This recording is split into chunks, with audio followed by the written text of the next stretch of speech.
Welcome back to another episode of Docktails with Cocktails, but we're switching to coffee again this week. Why don't we talk about that? And all right.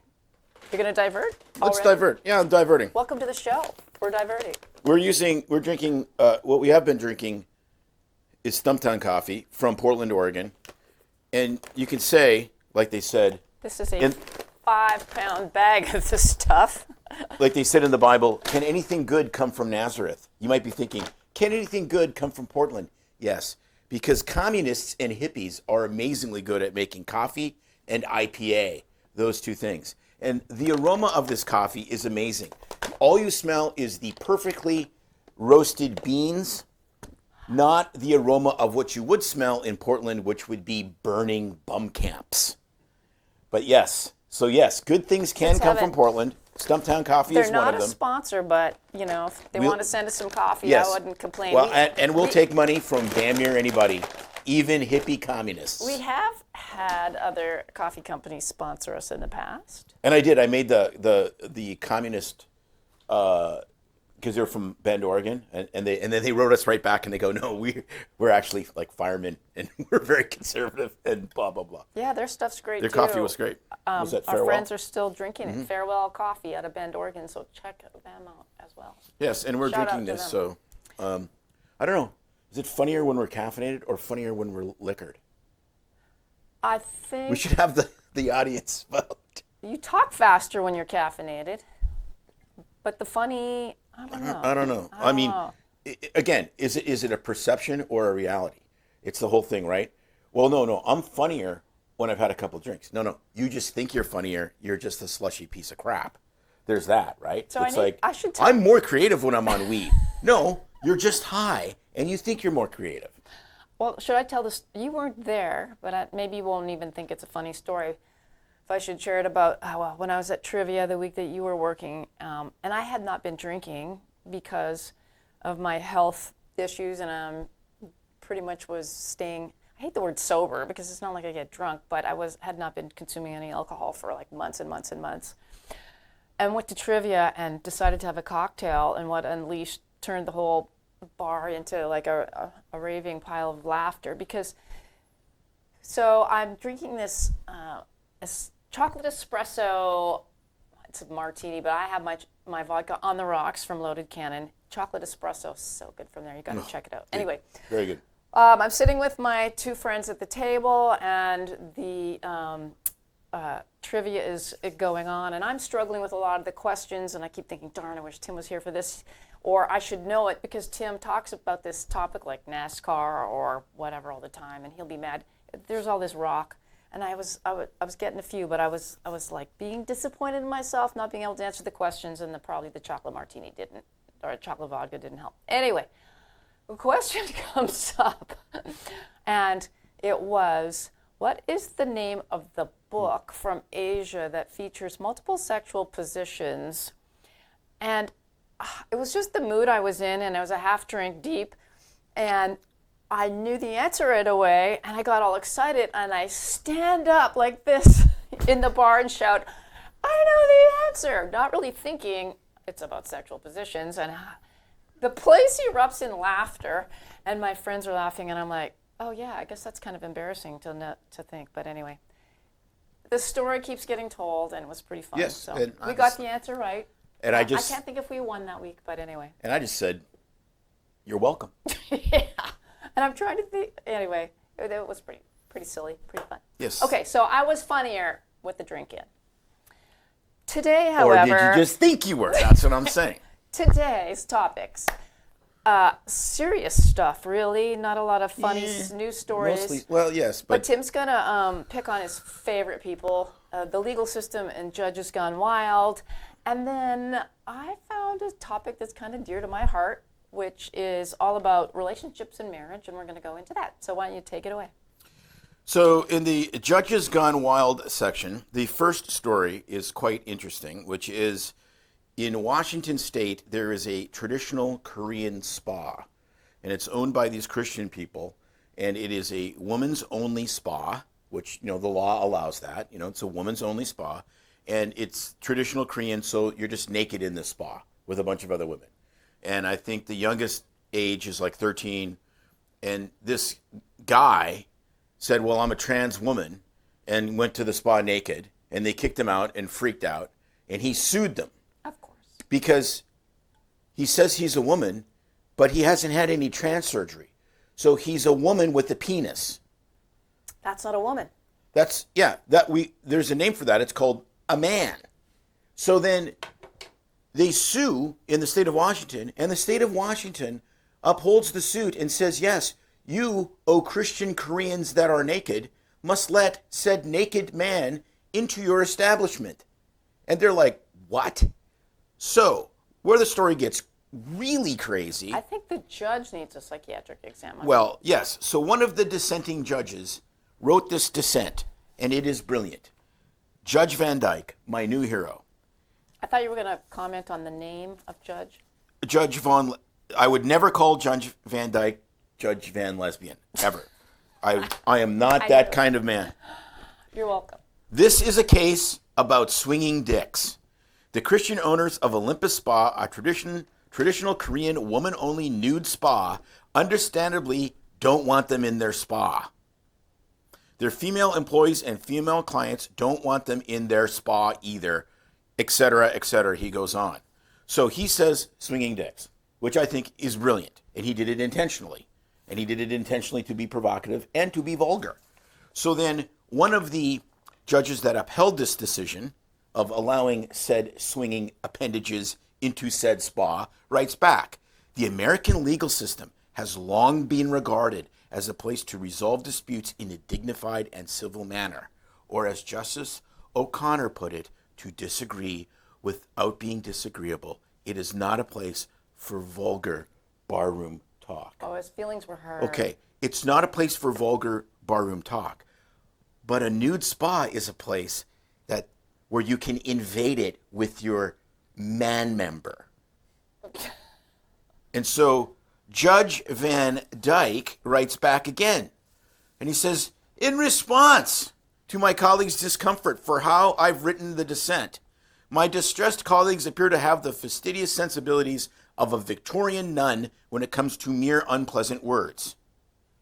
Yet exhibit the scruples of our dearly departed Judge Reinhardt when it comes to the government trampling on religious liberties and exposing women and girls to male genitalia. The kind of selective outrage speaks for itself. Exactly. What's worse? Words will hurt you. Yeah, right. It is. But that's what this is. You nailed it. It comes down back again when we did our whole retard episode. It's language police. Mm-hmm. Language is more offensive to the woke left than actually the offensive act. That's what's so crazy. The idea of appealing to this man's mental illness or fetish or whatever is motivating him to be naked, claiming he's a woman in front of a bunch of other naked women. His fantasy or delusion or spiritual, demonic possession, that trumps the 15 or 20 women in there being horrified and offended. Or Their offense means nothing. And then they say that the right is a war on women. No, this is a war on women. Right. This is the war on women. You leftist insane people. Yeah. And that's the war on women. Well, and then he just turns it all onto the language used by the judge. It's like, look at your language. It's terrible. It's the your language. Yeah, because language to the left, that's all they have. Because it's all emotions and it's all fantasies. So, and how do you express your unreality? You express it with language. Because you can't express it in reality because it's not based in reality. Neither is the man wanting to enter the spas thinking it's not based on reality.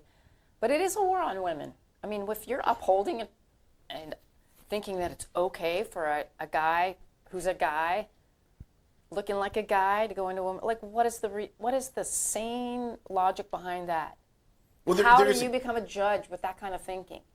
Well, how? Well, right. But the next story is even, it's not wilder, it's in a way almost more disturbing. So, I'm frightened. the vaccine, the HHS and the ACIP, which is the committee that looks at vaccine, what vaccines should be approved, are on the CDC list, which is a very big deal. We've talked about this before, just as a reminder. If a vaccine is on the childhood vaccination list, it falls under the 1986 Childhood Vaccine Safety Act, which means that they have blanket immunity. If they're off the list, you can sue. Right. Okay, so this is a huge deal. So RFK pulled back from 17 mandatory vaccines, or 17 vaccines on the list, to 11. Okay, got rid of the flu shot, got rid of hepatitis B vaccine at day one, all of that kind of stuff. Hired some people that we actually know. Kurt Milhoen is the chairman of ACIP, a tremendous man, literally a saint. Him and his wife are amazing. The guy is a pediatric cardiologist.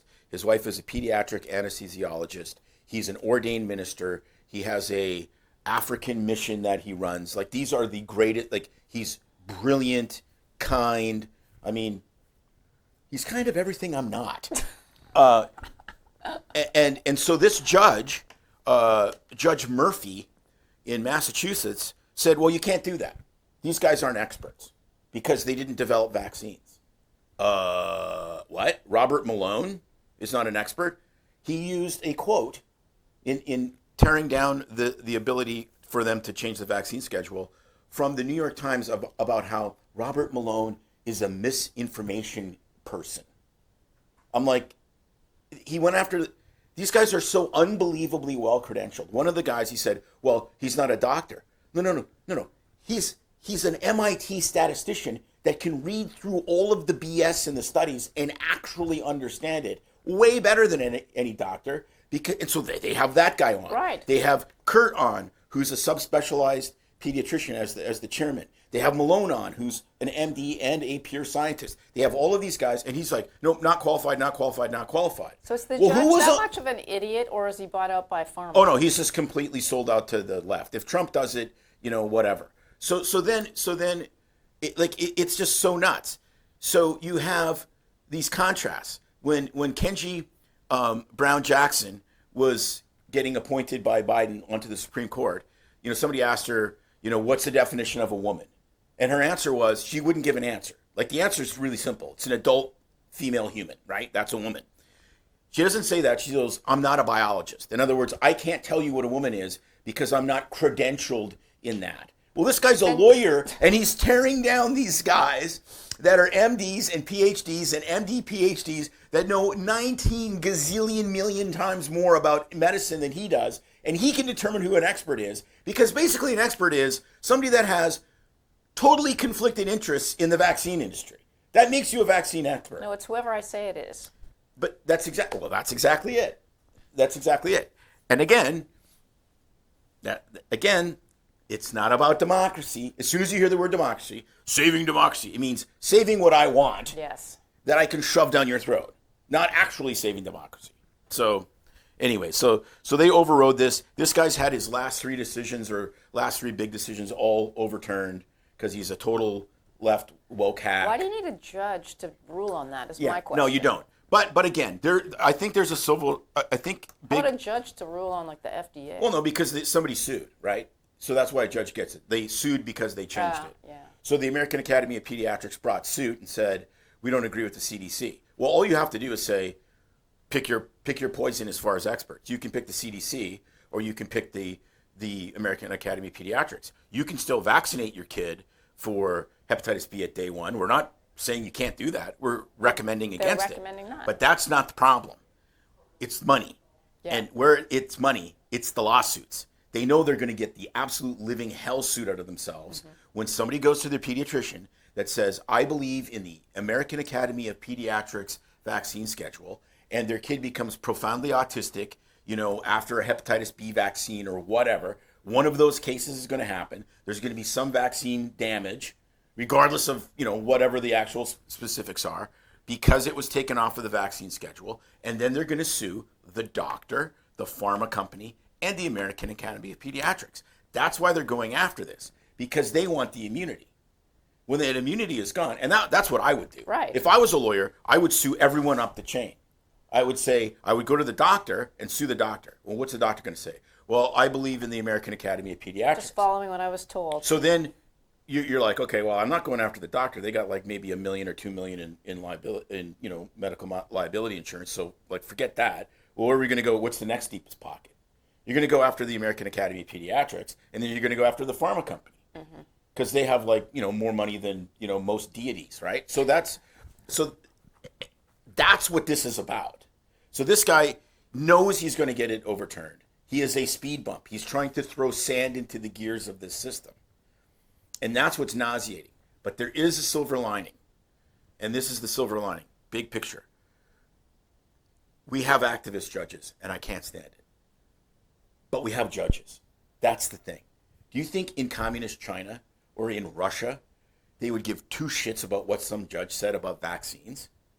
No. Do you think it would change? It doesn't. It does here because we have a broken, corrupted rule of law, but at least we got a rule of law. True. At least it matters. At least what a judge says has some bearing. I don't know anymore. So, well, they're not going to just ignore it. True.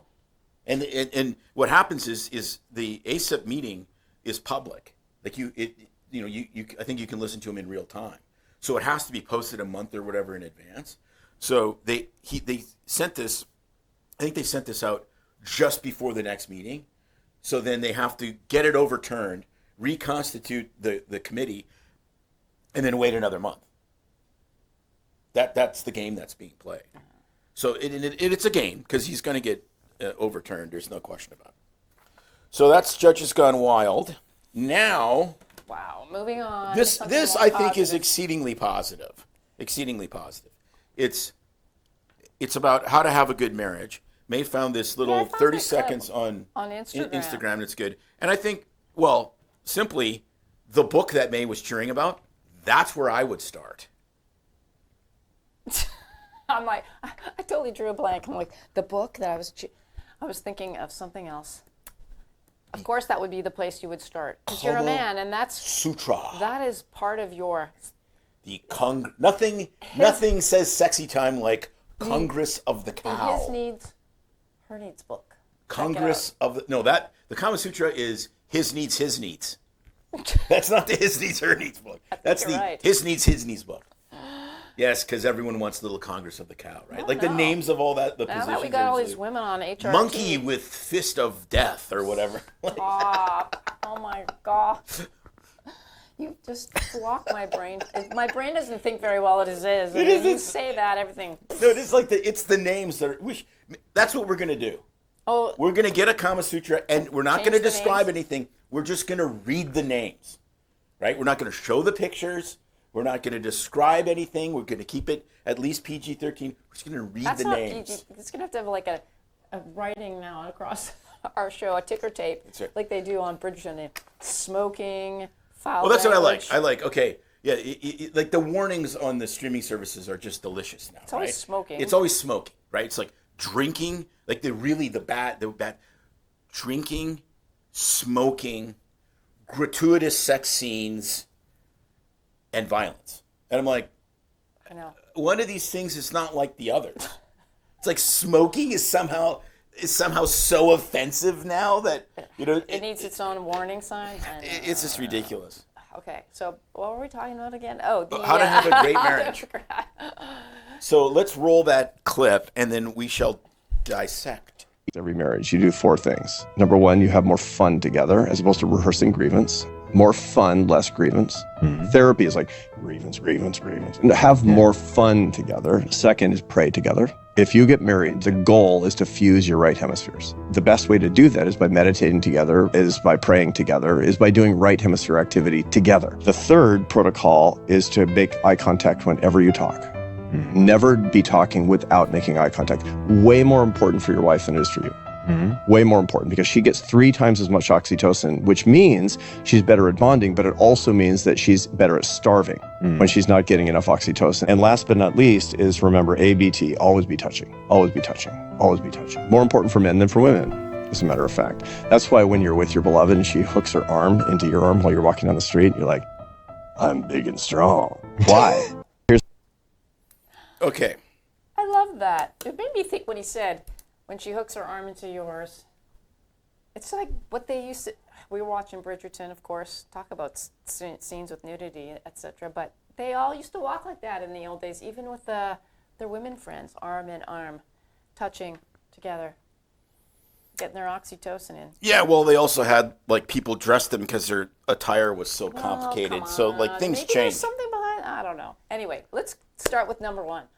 Have more fun. I think like for that is always it's interesting because I remember this years and years ago. Like this is 40 years ago probably. I was at a conference and Dr. Larry Crabb was there, who was very famous in the 80s and 90s in the Christian counseling world. And I asked him how to what should I look for in a woman? And the first thing he said is large breasts, and then he just giggled. And then the next thing he said, this is what you do. Is you have groups of friends and you have loose fun. You just have fun where you're yourself. And eventually you'll find somebody that enjoys that same kind of fun as you. And that's the direction. So from his perspective as an unbelievably experienced counselor and researcher and writer, was fun was actually the portal to a mate rather than these other Sleepless in Seattle bullshit that we kind of attribute. And I thought that was interesting. Yeah, I like that because it, I liken it more to, your friend, your best friend, the person that you like, but obviously having fun with that person is vitally important. And I wouldn't just say it's like your person that you have fun with, so you're going to marry your kite surfing buddy type of a thing, or. Well, yes. But if I married my kite surfing buddy, it would be great because it'd be like, what do you want to do? Well, let's go kite surfing. What do you want to do after? Well, let's drink beer. That would be great. The sex, on the other hand, would be horrific. Sorry, I guess you got to find a female. They make them. They do. Oh, They Paula do. Novotna. Holy smokes. What? Paula Novotna. Look her up. She is a kite surfing Instagram model. Oh my gosh. Okay. Yep.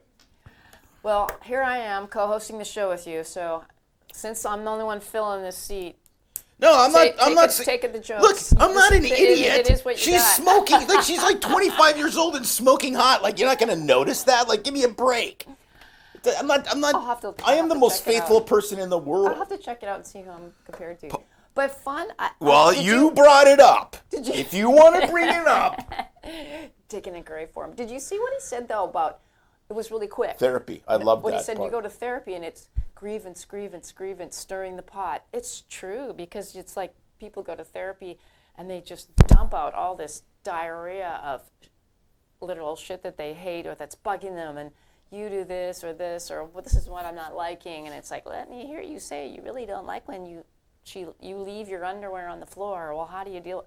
It is the grievance fest, and then there's always going to be stuff that bugs you or that's a problem, but if you can learn to laugh at a lot of that stuff because it doesn't really matter and have fun, then you're enjoying and loving that person together. And I think you got to learn how to resolve differences and have arguments and resolve that, but fun and enjoyment and the positive changes so much of that. Yeah, well, I think what happens is this. And if you what's his name?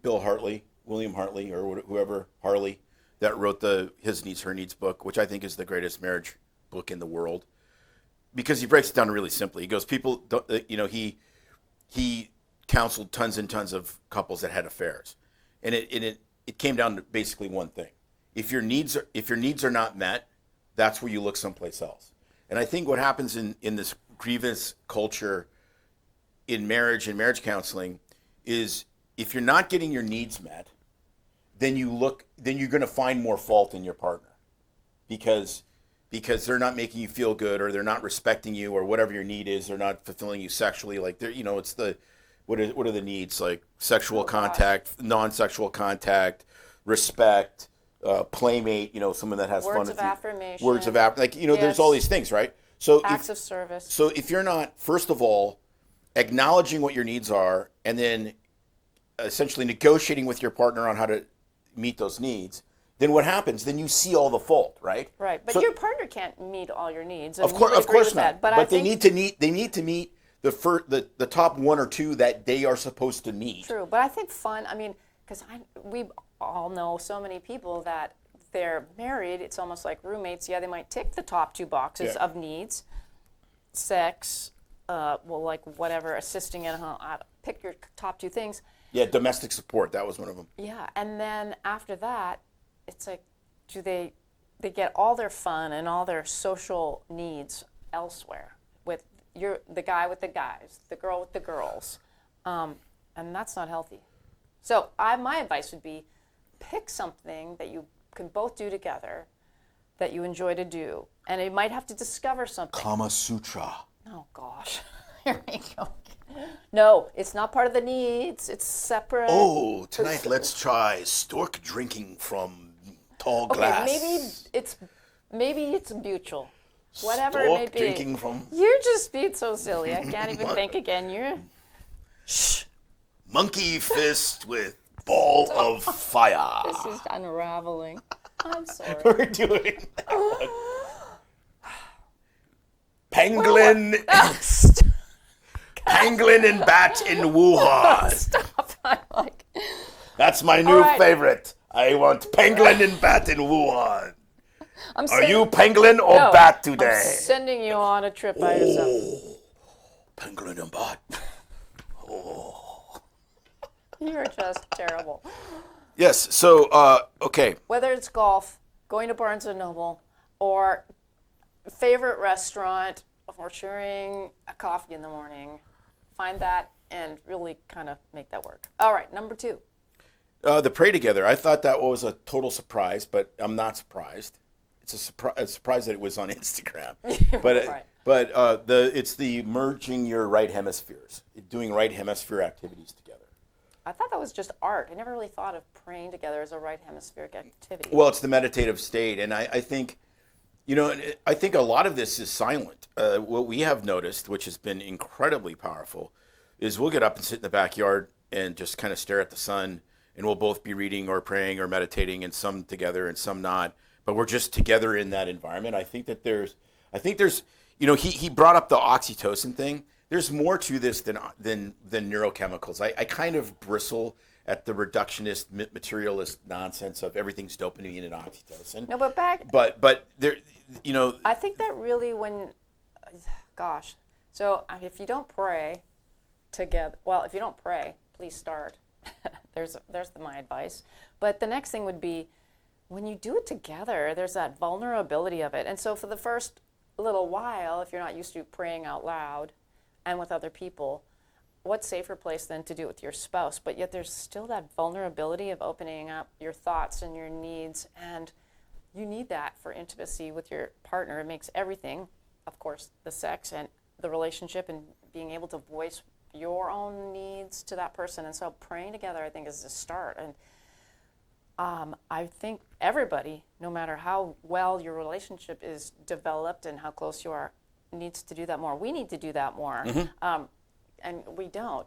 Now, I think there's that whole thing about being vulnerable together and see what your spouse's real thoughts and needs on a spiritual level are. Yeah, no, I think that's super, super duper powerful. The next one is always make eye contact. So the next two are, for me at least, or the ladies, because I don't know, how many guys care about eye contact unless sex is on the brain? How come? Yeah, but it's hard. You have boobs. How am I supposed to make eye contact 100%? Eyes up here. I know. It's the same for me, though. My eyes are up here. Look, later will be the pangolin and the pony. Now you look at my eyes. I'm The pangolin and the pony. smack your eyes. I think this is more of a bigger deal for a lot of people than we realize, because a lot of people don't make eye contact, but it shows that you're paying attention. I think the guys probably need to give their wife more eye contact. Now, it's usually women that are doing more talking. In general, I'm generalizing. It's reverse at home, and sometimes he's talking and following me around the house, telling me his thoughts, and I'm walking around doing stuff, and I'm listening. But Like a if I Labrador sat- retriever that if I wants to sat piss and on gave your him leg. eye contact all day long, nothing would ever get done. We would be sitting talking all day long. So I'm like, okay, we got to get some stuff done. Keep talking, and I'm listening. But for the real important conversations, or if you don't do a lot of time talking or with your spouse because your days are long, it's really important to even have moments where you actually look each other in the eye. It validates that person. So I listened to an amazing interview. I forget the guy's name. He was the head of. He basically invented. What was it? Ritz Carlton. He was on Patrick Bet-David. And this guy, like, he had Ritz Carlton was absolutely 100% the number one hotel chain in the world, and then he left, and now it's like 15th or 16th or something like that. And then the hotel chain that he started after that is now back to number one. And so it was all about how you communicate and how you service the needs of your guests, right? It was super fascinating. And the first thing, like when he would train these employees, and tons of them he trained himself. Like he figured out how to train them, and then he would train his trainers as the business got bigger. He said, every single time you engage a customer, you stare them straight in the eyes and ask them, how are you doing today, sir? Is there anything I can do for you? That is like a mantra. And you locked eyes with them every time. And it was super, super interesting because they did so much internal research on what worked and what didn't work. And what worked was you had almost no complaints. If people felt that they were respected, they almost never complained, even if there was a problem. Well, imagine that now at the doctor's office when the doctor's sitting there at the computer, not looking at you in the eye. That's what's happening, right? Well, yeah, and you're telling them, like, right, and that's what's insane. Because you're at the doctor's office. You may be describing things in your life that you haven't even told your spouse or your best friend or your priest. But you're telling the doctor, and he's like, yeah. No, I know. so when you get it up, like it kind of curves to the left and it hurts like hell. Hang on. Yeah, okay. Yeah. All right. Okay, what was that again? You're talking about your dick? I mean, no, but seriously, I mean, so that's hyperbolic, but it's kind of true. Clearly that doctor doesn't do that at home. Make eye contact and pay attention.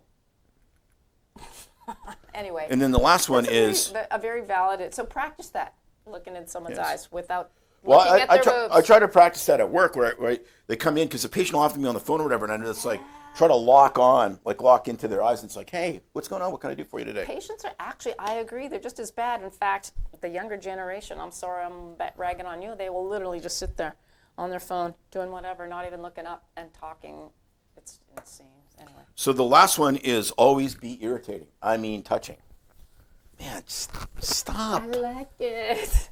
I was so excited when this one came up that basically it triggered me to like have the whole episode on the show because I'm like, see, I need some cuddle time. I need to touch you because he's always like, stop touching me.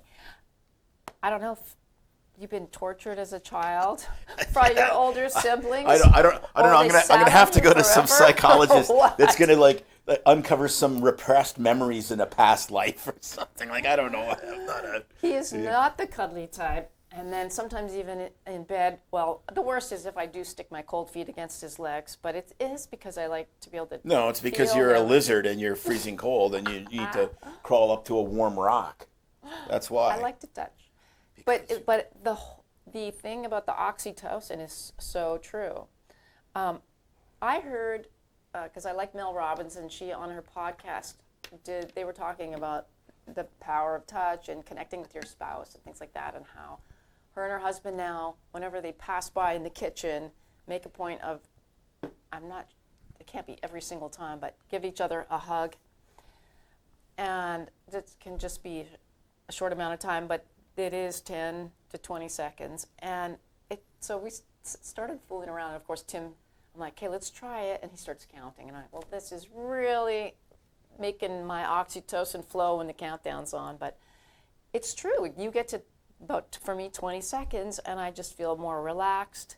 And it's almost like that grounding effect that I get at the beat, literally, kind of like a warm internal feeling. So I still got oxytocin flowing, even though my ovaries are raisins and everything else is shriveling up. But it does make women feel more connected. And I like what he said about if you do that regularly, then she can be, at first I didn't get it, starve. She can starve, meaning you can go for a longer period of time without that touch and still feel secure and connected.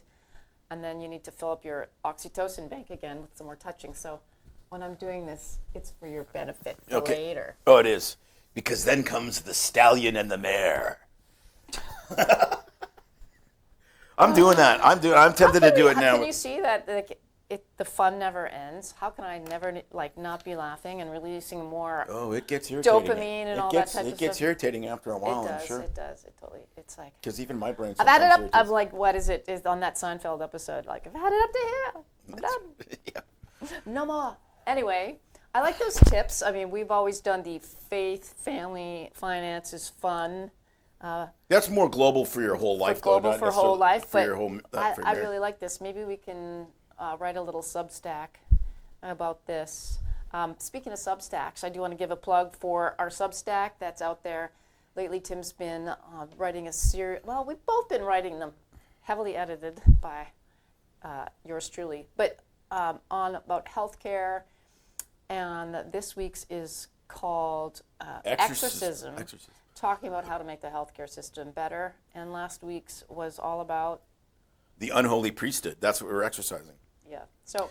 And how doctors are not trained as scientists; they're trained as priests, and that's why there's not the curiosity, because you can never leave the orthodoxy of the medical priesthood, or else you're excommunicated, and then you can't pay back your $350,000 worth of student loans. So there's that. So deep thoughts from Tim. You can go on to Substack, sign up, and then the emails with the Substacks will just come out as they come out weekly. Any other thoughts of the week? No, I think we kicked this one to death. Yeah. I think we kicked the Kama Sutra to death in this Pangolin episode. and the pony. All right. I'm going to get a fill up of something else in this cocktail cup. Until next time, keep it BS free, and we'll see you all later. It's no secret that medicine is a bit, uptight. That's why Tim and I created BS Free MD, to mix things up a little and have fun in the process. Besides, we are having these exact same discussions all the time, so we thought we might as well invite everyone to the party.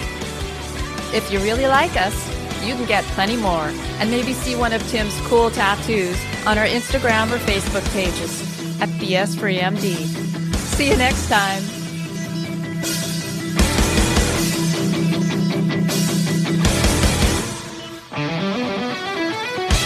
But we try to keep BS Free MD as raw and real as possible. We can't be held responsible for any medical decisions or discussions had as a result of what you've heard on the show. We know, bummer. But the truth is, we really do care about your questions. So feel free to reach out to us by email at doc@bsfreemd.com.